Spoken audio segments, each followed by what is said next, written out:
الحمد للہ وحدہ والصلاة والسلام علی من لا نبی بعدہ اما بعد فاعوذ باللہ من الشیطان الرجیم بسم اللہ الرحمن الرحیم۔ ایک ضروری بات جو میں آج کرنا چاہتا ہوں وہ یہ ہے کہ ہمارے دین میں کوئی روایت رواج کوئی تہوار نہیں ہے۔ ہمارے دین میں کوئی رواج کوئی تہوار نہیں ہے، اس کی کوئی حقیقت نہیں ہے، بلکہ مسلمانوں کے پاس تو اس سے بھی بڑھ کر بہترین عمل ہے جو کہ سنت ہے، عبادت ہے۔ نبی علیہ الصلاۃ والسلام جتنے طریقے لائے وہ سنت ہے، اور وہ ان کا حقیقت میں اپنے رب کا طریقہ ہے۔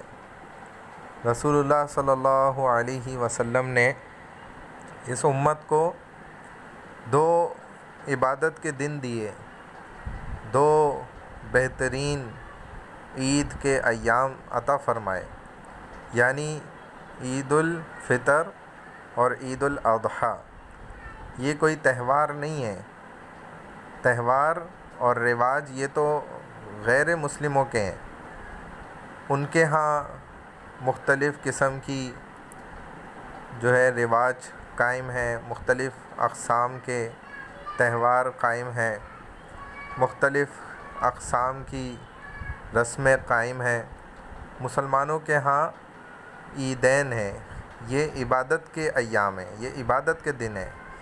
آپ غور فرما لیں تو آپ کو اندازہ ہو جائے گا کہ عید الفطر اور عید الاضحیٰ کیسا زبردست رب کی جانب سے ضیافت کا دن ہے، اور اس دن کھانا پینا بھی عبادت ہے، قربانی کرنا عبادت ہے، اللہ کی ضیافت مہمان نوازی کو قبول کرنا یہ گویا عبادت ہے، عام دنوں کے علاوہ ہے۔ یہ پورا سال گوشت کھائیں لیکن کوئی عبادت نہیں ہے، لیکن خاص عید الاضحیٰ یعنی بقرہ عید کے دن گوشت کھائیں تو یہ عبادت ہے، اس کو عبادت سمجھیں، یہ واقعی حقیقت ہے۔